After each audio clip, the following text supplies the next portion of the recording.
नमस्कार, स्वागत है आपका। आप देख रहे हैं लंच ब्रेक। आपके साथ हूं मैं नेहा बातन। धर्मांतरण पर अपनी खास पेशकश पर जाएं उसके पहले आपको एक फोटो सेशन दिखा देते हैं। ये फोटो सेशन दरअसल तिहाड़ जेल जाने से पहले सुशील कुमार के साथ पुलिस वालों का था, जिसमें कोविड प्रोटोकॉल को दरकिनार कर दिया गया। ना किसी ने मास्क पहना है, ना दूरी बनाई है। आप देख सकते हैं किस तरीके से ये पूरा फोटो सेशन तिहाड़ जेल जाते वक्त सुशील कुमार के साथ पुलिस वालों ने किया है। मंडोली जेल में थे सुशील कुमार, इन पर मर्डर का मामला चल रहा है और इस बीच ये तस्वीरें सामने आई हैं जिसमें सुशील की जेल यात्रा के दौरान ये फोटो सेशन हुआ है। लाल टी शर्ट में ये शख्स सुशील कुमार हैं, उनके इर्द गिर्द पुलिस वाले हैं और सेल्फी सेशन भी चल रहा है, बाकायदा फोटो भी खिंचवाई जा रही है और ये सब कुछ हुआ है तिहाड़ जेल जाने के दौरान।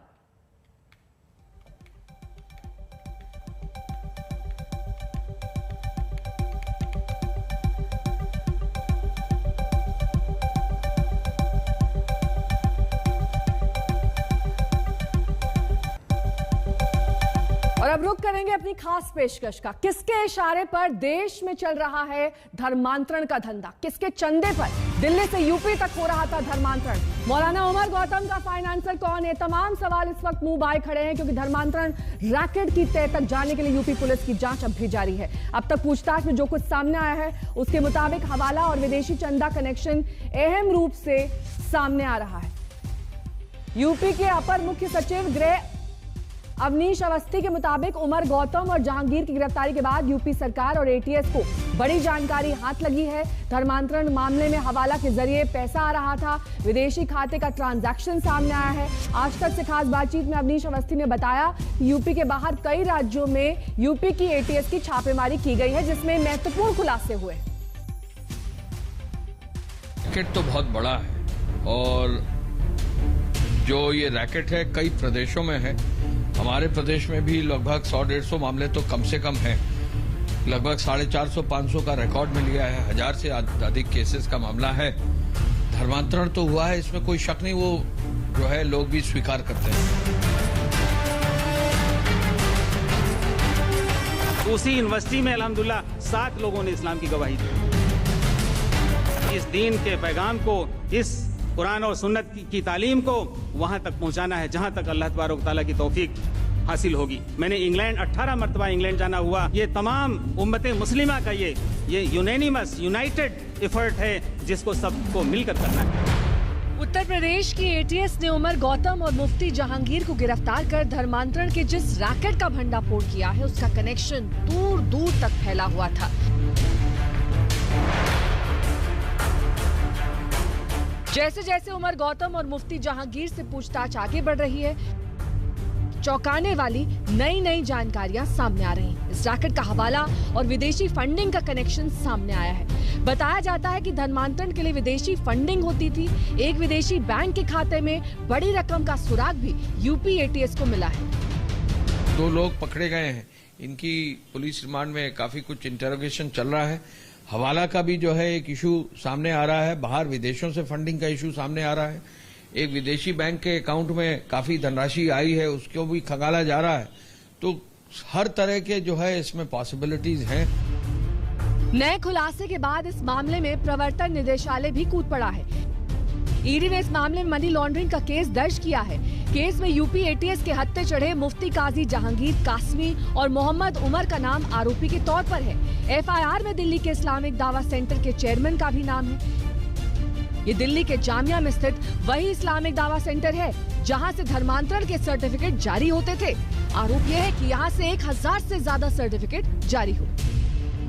उत्तर प्रदेश में डेफ सोसाइटी के बच्चों के धर्मांतरण के मामले में एटीएस की एफआईआर पर ईडी ने मुकदमा दर्ज कर लिया है। ईडी अब इस मामले में मनी लॉन्ड्रिंग की जांच करेगी क्योंकि शिकायत ये मिली थी कि पूरे मामले में विदेशों से फंडिंग हुई है। इसीलिए ईडी ने पीएमएलए एक्ट के तहत मामला दर्ज करके जांच शुरू कर दी है। कहा यह जा रहा है कि इस पूरे नेटवर्क के तार विदेशों तक फैले हैं और वहां से बड़ी मात्रा में पैसा इस काम के लिए लगाया गया था। सूत्रों के मुताबिक पूछताछ में आरोपियों ने कबूल किया कि हर साल 250 से 300 लोगों का धर्मांतरण कराया जाता था।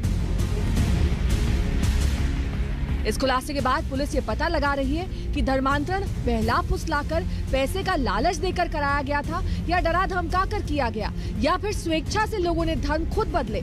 लेकिन जांच में पैसे का खेल सबसे अहम है। बहुत सारी चीजें सामने आएंगी, फेक सर्टिफिकेट्स भी होंगे, 2 बार जो है धर्मांतरण के सर्टिफिकेट्स होंगे। जैसा मैंने अभी कहा, मनी ट्रेल इंपॉर्टेंट है, तो मनी ट्रेल की जांच पड़ताल काफी कुछ की जा रही है। एटीएस पूरी गहराई से देख रहा है और केवल हमारे प्रदेश में नहीं, बाकी प्रदेशों में भी जो छापेमारी की कार्रवाई अब शुरू हो गई है। इस रैकेट की एक खास मोडस ऑपरेंडी सामने आई है। इसके निशाने पर होते थे मूक बधिर बच्चे, महिलाएं और गरीब। ऐसे vulnerable section of the society जो कमजोर वर्ग है, मूक एंड बधिर बच्चे हैं, महिलाएं हैं, इन सभी को विभिन्न तरह के प्रलोभन देकर और उनको अपने धर्म के प्रति गलत चीज़ें बताकर और इस्लाम धर्म की अच्छाइयाँ बताकर उनको कन्वर्ट कराते हैं। पूरे जांच के केंद्र में है ये शख्स, धर्मांतरण केस का आरोपी नंबर 1 उमर गौतम, जिसका एक वीडियो पिछले दिन वायरल हुआ था। वीडियो में वो धर्मांतरण के लंबे चौड़े दावे करता दिखाई दे रहा है। मैंने जो सोचा नहीं था, कभी मेरे घर वालों ने भी नहीं सोचा था कि कहां कहां अल्लाह ने पहुंचा दिया। मैंने इंग्लैंड 18 मरतबा इंग्लैंड जाना हुआ, 4 मरतबा यूनाइटेड स्टेट्स ऑफ अमेरिका जाना हुआ और अफ्रीका और बहुत सारे ममालिक में अल्लाह ने पहुंचा दिया। मैंने उसका तस्वुर नहीं किया था और जहां भी गया दीन की दावत के साथ, दीन के पैगाम के साथ गया और अल्लाह का फजल है अल्हम्दुलिल्लाह कि मैं आपके सामने खड़ा हूं। मैं अल्लाह के जितना भी शुक्राना अदा करूं वो कम है।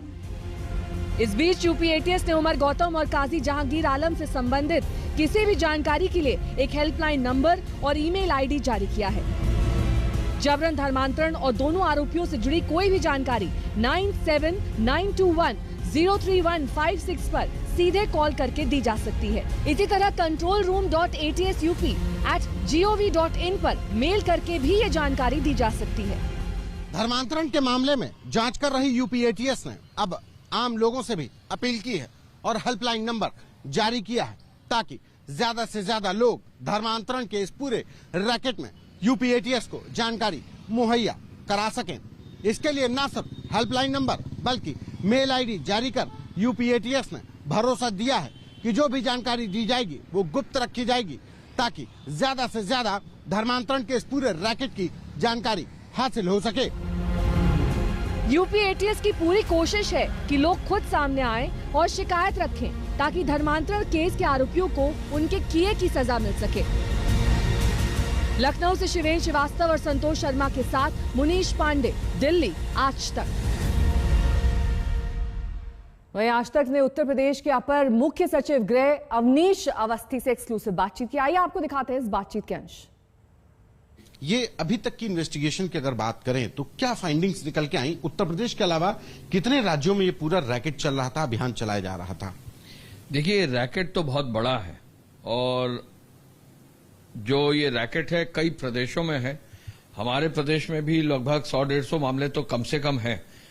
लगभग 450-500 का रिकॉर्ड मिल गया है। 1000 से अधिक केसेस का मामला है। धर्मांतरण तो हुआ है, इसमें कोई शक नहीं, वो जो है लोग भी स्वीकार करते हैं। लेकिन धर्मांतरण क्या नियमों से हुआ है, लोभ लालच से तो नहीं हुआ है, ये पूरी जांच पड़ताल की जा रही है।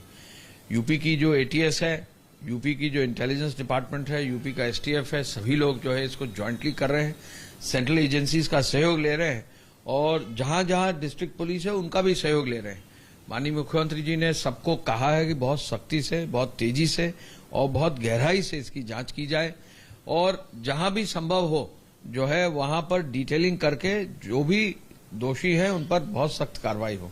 सर, जो मनी मेकिंग एक्सरसाइज की आपने बात की, जो आईडीसी के द्वारा, इस्लामिक दावा सेंटर के द्वारा जो सर्टिफिकेट्स अभी तक 33 सर्टिफिकेट्स आए, उसमें तमाम ऐसे सर्टिफिकेट्स थे जिसमें लोगों को जानकारी नहीं हुई। किसी व्यक्ति ने कहा कि मेरा धर्मांतरण हमने किया ही नहीं। कुछ ऐसे सर्टिफिकेट्स भी सामने आए हैं जो एक व्यक्ति के 2-2 बार सर्टिफिकेट्स जारी किए। क्या ये लग रहा है कि और एक जो फाउंडेशन है, जो व्यक्ति गिरफ्तार हुआ उमर गौतम, उसकी जो संस्था है लखनऊ में चल रही थी, उसके ऊपर भी सवाल खड़े हो रहे हैं। इसको किस तरीके से देख रहे हैं कि विदेश से फंडिंग हासिल करने का भी एक बहुत बड़ा अभियान चलाया जा रहा था फेक फर्जिफिकेशन करके?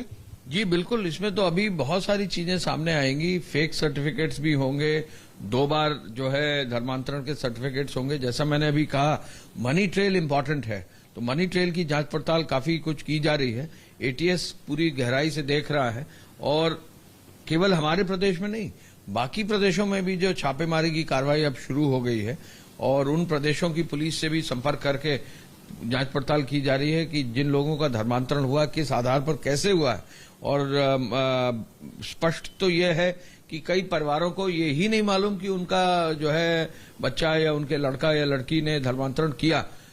तो इसको तो अभी गंभीरता से देखना पड़ेगा। अभी तो जांच पड़ताल जारी है इसमें। मूक बधिर बच्चों वहीं धर्मांतरण मामले में कुछ सबूतों ने जांच एजेंसियों को उलझा दिया है। धर्मांतरण के जो सर्टिफिकेट सामने आए हैं, एक सर्टिफिकेट में नवंबर की तारीख है, एक अन्य सर्टिफिकेट ऐसे व्यक्ति का है जिसका यह दावा है कि उसने कभी धर्मांतरण नहीं किया।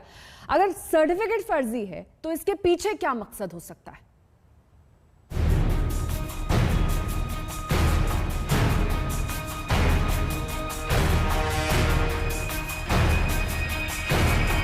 मैंने कभी तसव्वुर नहीं किया था, लेकिन अल्हम्दुलिल्लाह उस यूनिवर्सिटी में अल्लाह ने ये तौफीक दी, और फिर मैंने अपने दोस्तों को दावत दी, तो उसी यूनिवर्सिटी में अल्हम्दुलिल्लाह 7 लोगों ने इस्लाम की गवाही दी। उनमें से एक हमारा दोस्त था, गोरखपुर का रहने वाला, यादव घराने का। उसने कहा कि जब गौतम साहब उमर साहब हो गए हैं तो मैं भी इस्लाम ले आता हूँ। इतनी उसको मोहब्बत थी, उसका नाम मैंने मोहम्मद उस्मान रखा। उमर गौतम 1000 से ज्यादा लोगों के धर्मांतरण केस का मुख्य आरोपी।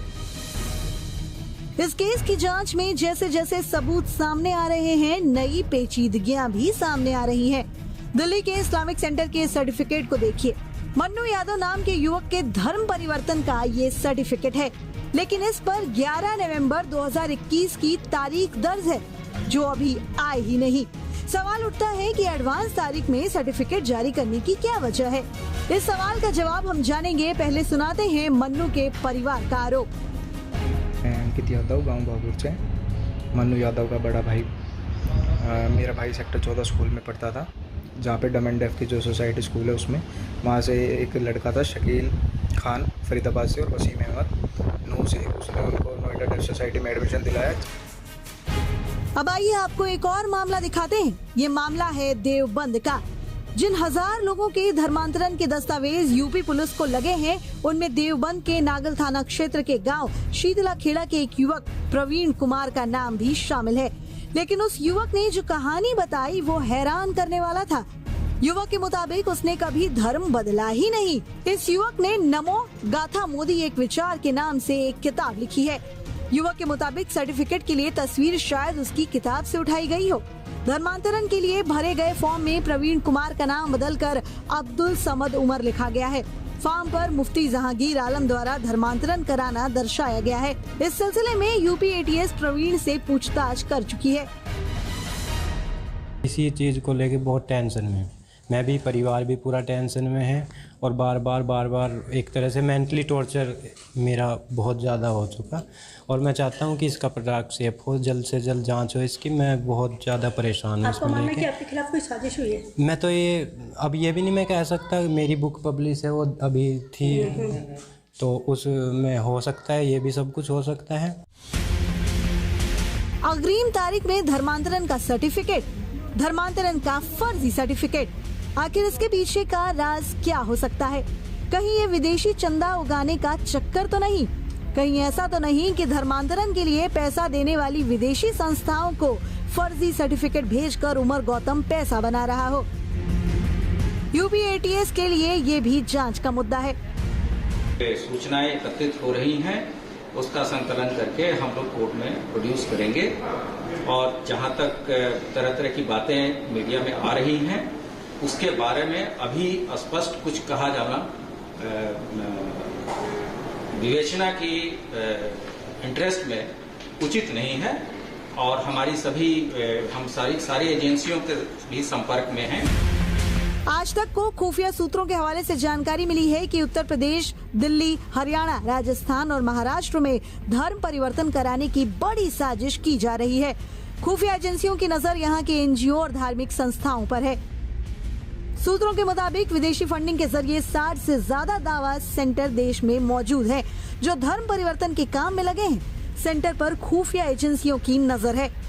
खुफिया सूत्रों के मुताबिक अमेरिका, कतर, कुवैत में मौजूदा कई एनजीओ से धर्म परिवर्तन की आड़ में फंडिंग की बड़ी जानकारी है। भारत में FCRA के तहत रजिस्टर्ड कई एनजीओ में पैसा आने की जानकारी भी मिली है। आज तक को सूत्रों से खबर मिली है कि गृह मंत्रालय FCRA में रजिस्टर्ड इन एनजीओ पर कार्रवाई जल्द कर सकता है। देवबंद से पिंटू शर्मा और लखनऊ से संतोष शर्मा के साथ आज तक ब्यूरो। और इसी मामले से जुड़ी इस वक्त की बड़ी खबर आपको बता दें, धर्मांतरण मामले में हवाला कनेक्शन सामने आ रहा है। 1.5 करोड़ फंड ट्रांसफर होने की बात सामने आ रही। यूपी धर्मांतरण का ये बड़ा खुलासा, जिसमें संस्था के खाते में 1.5 करोड़ रुपए ट्रांसफर किए गए। विदेशी फंड से, अज्ञात विदेशी स्रोत से उमर संस्था को 1.5 करोड़ रुपए आए।